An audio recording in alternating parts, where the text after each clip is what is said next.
gents, welcome back to another video. Right now, I am going to change the spark plugs in my truck because I think I'm going to go test tonight.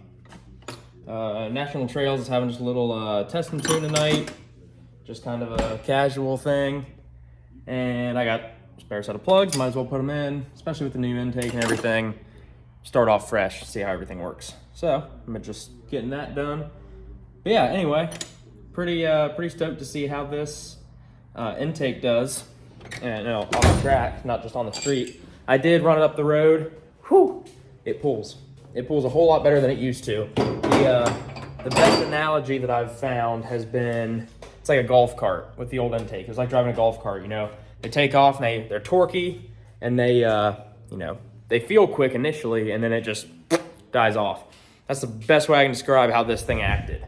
It just, like I said, just died off. I don't know, it just wouldn't pull. And I put this new intake on it, and I was expecting to get some, mid-range to higher RPM power gains, and boy did it do that. So I'm pretty happy with it so far.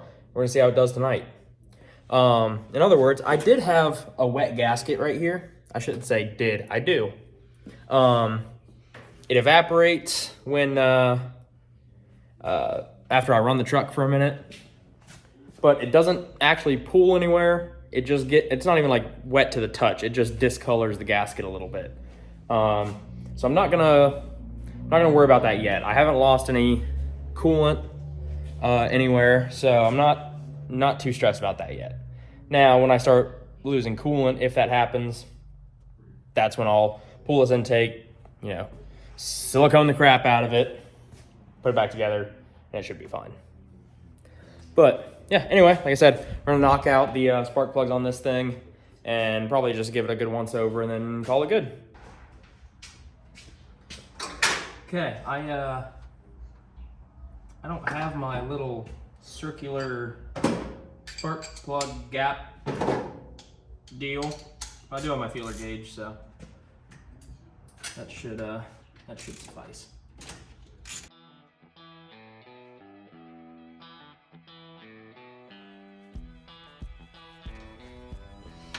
While I have the spark plug out, I might as well stick a scope down in there and look at things, and well, everything looks good. For those of you wondering, I use Autolite AR3933 spark plugs in this thing. Always have. Seem to work good. I know everybody's probably got their own opinion on what spark plug to use, what's best, what's worse, what's this, what's that. I don't know. I'm just gonna use what works, and this is all that works, so I'm not gonna question it. I'm just gonna keep buying them. Some of you guys may remember in one of my earlier videos, I had a cooled cylinder, and I pretty much found out that it was because that cylinder was getting a ton of fuel. It was this one, it was number 4. And now we're gonna tell if it's fixed or not with that intake. It's always kind of been the assumption that it was getting too much fuel because that cylinder pulled too much signal, and it's looking okay. The spark plug isn't soaked like it used to be, so I will say that it's better. I'm happy with it. That side is done. I'm probably not gonna film the other side. You guys know how to change spark plugs. I'm not worried about it. All right, everybody, I got all the spark plugs changed. Everything looked good. Everything looked really good, actually. So just threw those new ones in there, just, clean slate, start fresh. What I'm gonna do now is I'm gonna go ahead and pull this valve cover. Like I said, just giving everything a once over. And one thing that I feel like might be valuable to note, for those of you that don't know much about E85, and I'm still learning, so I'm just sharing what I'm learning with you guys. Here's my breather, and I don't know if you can see in there, but there's condensation and like a milky, I don't know, kind of like a milky material. Yeah, you can kind of see right there along the lip too. Anyway, that's condensation. That's moisture down in your motor, which typically is a very bad thing. I mean, it's still not good. Even with the 85, it's still not good. But the alcohol absorbs moisture So that's why when I say, even if I don't drive the truck this week, I try to run it at least once a week. I get it up to about 212 degrees, the boiling point of water, and I start boiling off some of that moisture that's in the motor. And that's why, like, my valve train, when I open it up, open up my valve cover, it might look like somebody dropped a vanilla milkshake in there. Happens, but that's because everything's going up top where it's evaporating and it just isn't getting pulled out. I don't have an evap system. I don't have a vacuum pump. I don't have anything like that. Well, I do have a vacuum pump, but it's to run my brakes because I got that hog cam, you know what I mean? Anyway, but yeah, pull that valve cover, see how everything looks.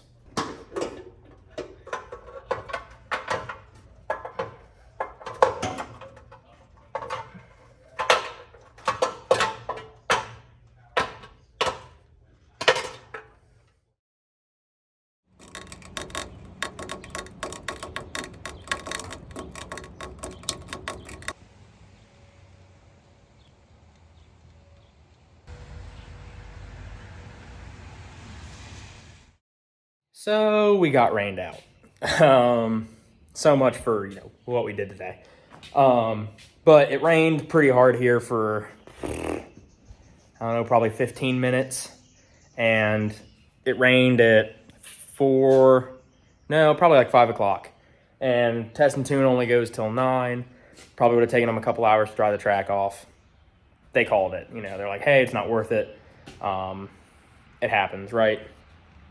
But anyway, at least we got some stuff done on the truck. Yeah, I mean, we'll race another day. There's plenty more days to race. I'm not too worried about it. Yeah, no big deal.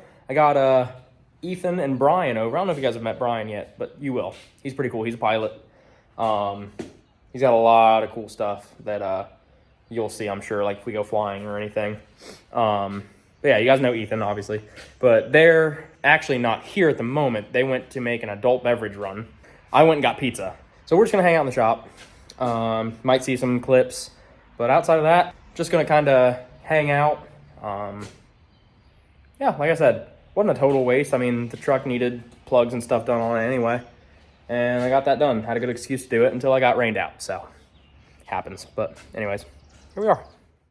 All right, guys, it's the next day. It's now Saturday. They already called the race for today. So it looks like we're not racing this weekend.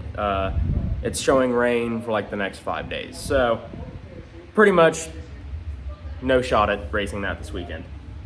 So what I think I'm gonna do is try to clean it up a little. It looks okay on camera, like the paint looks pretty good, but there are some fine scratches in it, and I have a buffer and I have some polish. So I'm gonna try to polish at least the hood to start. The hood, being the biggest panel, and it's right there. It's one of the first thing everybody sees. I'm gonna try and get it perfect first. And with that being said, some of you may know I got this truck when I was 13 years old, and being a 13-year-old kid with a vehicle, you do some questionable things, and I plastid-dipped all of my emblems.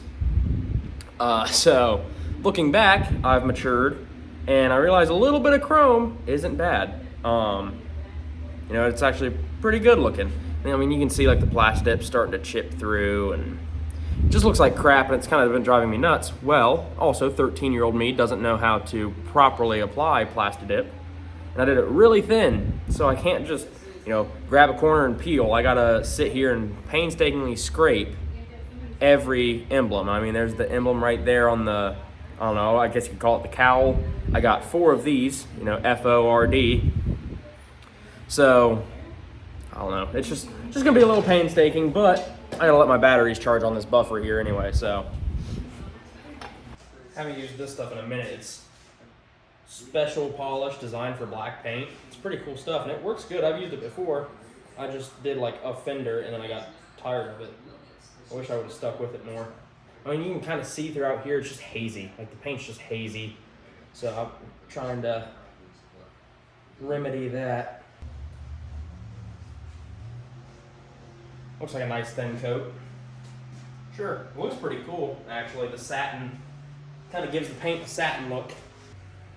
Also, real cheap on Amazon. Little foam applicator, microfiber pads. Pretty nice. I love Amazon.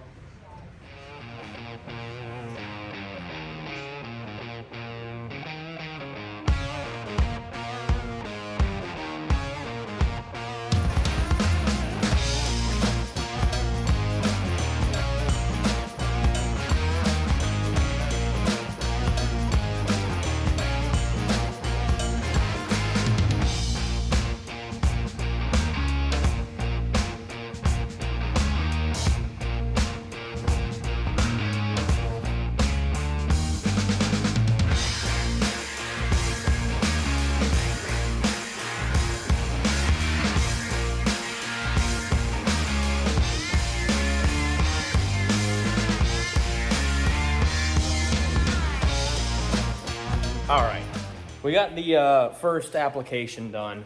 Like areas like right here look really good. I mean, look better than they have in a long time. There's some spots here in the center of the hood. I don't know if you can kind of see them, but there's still some haze right like in the center of the hood, and that's what I'm trying to get rid of because everybody sees that. You walk up to the truck, I mean, it's a giant hood. This thing's huge, right? So, you know, trying to get it to where it's perfect, and then I can do everything else later. But I figure this hood kind of isn't important to me. It's pretty beat up. Like all these good shots that I'm getting, like right there, there's a big dent in it. Right here, just imperfections in the paint that aren't able to be buffed out. They'd actually have to be like sanded down to bare metal and fixed. Yeah, I mean, this hood is not perfect. So if I mess it up, yeah, it would suck because crap, I need to get another hood. But it's not bad. I'd rather mess this up than mess the roof up that can't be replaced. The doors, I don't want to mess the doors up. The fenders are, you know, not replicas, reman fenders anyway. So they don't fit good. I mean, it's a race car. That's the mentality I have with it. Like, it's not meant to go win any car shows, bring home trophies like that in a way. But I don't know. It's not going to be perfect. I don't want it to be perfect. I think that's kind of what I enjoy about it. Like little things like this. My antenna. If I ever rebody work this truck and get it repainted, I'll take this antenna out. But right now, there's just a little screw in it. Took the antenna out. Actually, I have one somewhere. I can put one in it and make it look factory. It doesn't have a radio, but I don't know. But yeah, gonna probably put another coat on this hood, and I'm potentially this summer going to be cutting a giant hole in this hood and putting a nice scoop on it. I don't know. I've always liked the look, but there's potentially something I might do that's gonna raise the carburetor up. So, might need a little bit more space. It's really close, and I already have washers back here. That's why this gap is so terrible, to kind of lift the hood up a little bit, and the carburetor's still pretty close, and I think a carb spacer would probably put me right there. So, yeah, like I said, gonna throw another coat on it. You guys don't need to see that. I already did it once. I'll just show you the after. But I like how it's coming along. I do.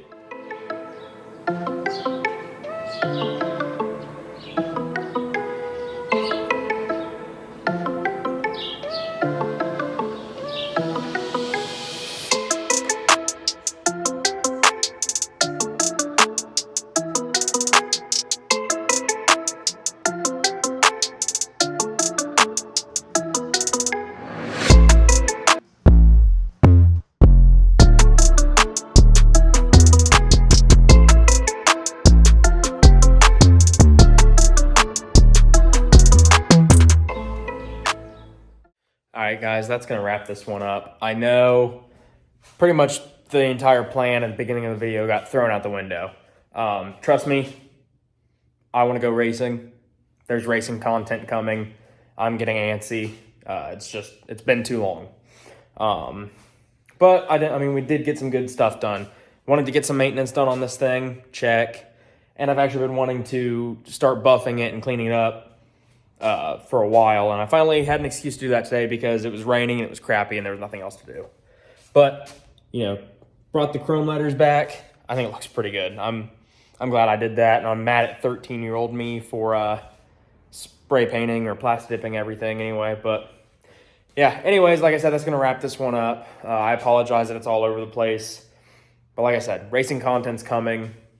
You know, I want to do reaction videos with this thing with family, friends. I think that would be fun because it's deceiving. It's pretty quick. But yeah, I do have plans. Videos will get better.